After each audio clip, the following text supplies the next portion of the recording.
Salam alaikum. Nous allons aborder aujourd'hui la 7e paire des nerfs crâniens, bien le nerf facial, précisément sa portion intrapétreuse, c'est-à-dire son trajet à l'intérieur du canal facial, bien l'aqueduc du Fallope.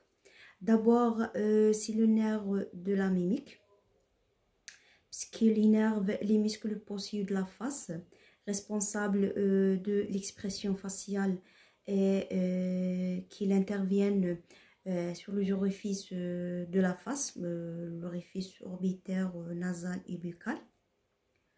Et d'après les thèmes qu'on a traités précédemment, vous avez déjà une idée sur son origine réelle, c'est-à-dire ses noyaux sous le plancher du 4e ventricule, son origine apparente au niveau de la partie antérolatérale du sillon bulbopontique, et son orifice sortie au niveau, bien l'orifice d'entrée au niveau de l'endobase par le milieu acoustique interne, son orifice de sortie au niveau de l'exobase par le foramen stylomastoïdien. Son trajet, donc, il présente deux parties, une partie intracrânienne et une partie extracrânienne.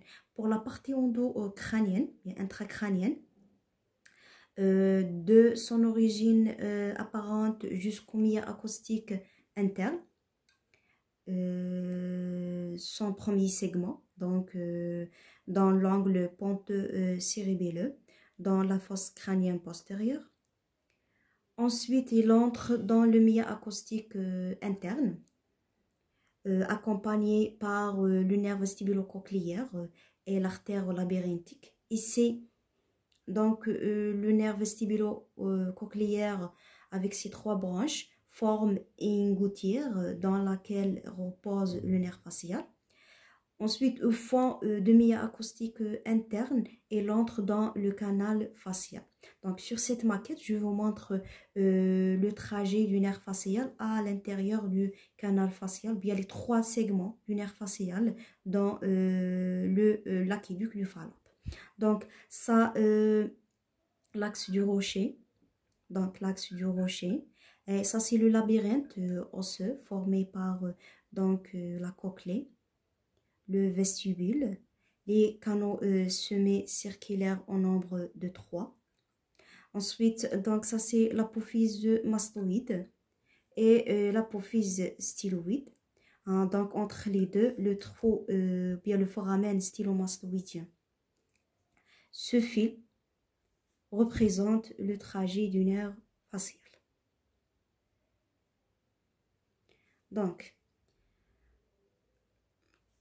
de milieu acoustique interne, bien du fond du milieu acoustique interne, le nerf facial se dirige de dedans vers en dehors, horizontalement par rapport à l'axe du rocher, formant son premier segment labyrinthique, puisqu'il est en rapport avec le labyrinthe, une longueur de 4 mm.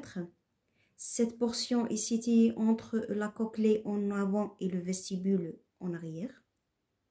Puis, le nerf facial se coude en arrière, formant le ganglion, bien le genou du nerf facial, et le ganglion géniculé.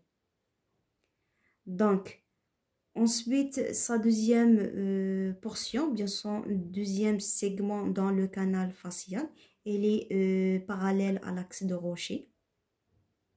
Une longueur de 10 mm.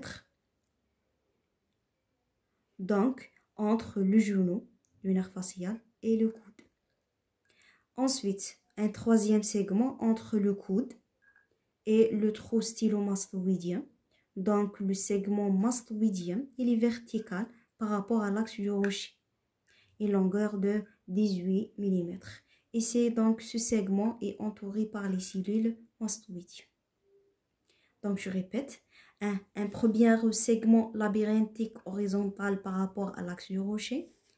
Un deuxième segment tympanique en rapport avec la paroi médiale de la caisse tympanique parallèle à l'axe du rocher. Et un troisième segment, un segment mastoïdien, dans le processus mastoïde, mais l'apophyse mastoïde, vertical par rapport à l'axe du rocher.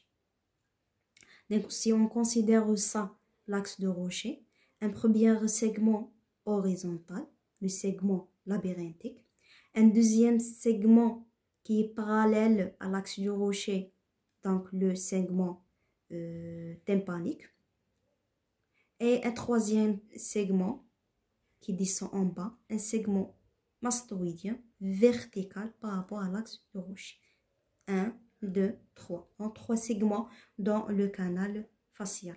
Puis, donc, le nerf facial sort par le foramen stylomastoïdien, se dirige vers la région stylomastoïdienne, bien la région styloïdienne, puis pénètre dans la glande parotide, dans la loge parotidienne.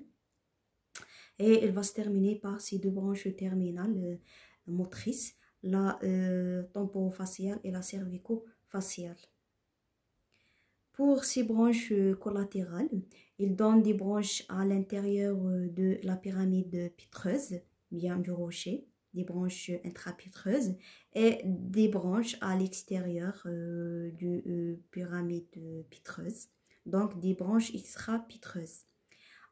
Elle va donner au niveau du ganglion géniculé le nerf grand pitreux. Et son segment mastoïdien donne le nerf stapidien, qui innerve le muscle stapidien, et le nerf, la corde du tympan, qui va s'anastomoser avec le nerf lingual. À sa sortie, il donne le nerf auriculaire postérieur et un nerf pour le muscle styloïdien et pour le muscle, bien le ventre postérieur du muscle digastrique. Voilà en ce qui concerne le trajet du nerf facial à l'intérieur du canal facial et l'aqueduc du Fallope. J'espère bien clair. Bon courage.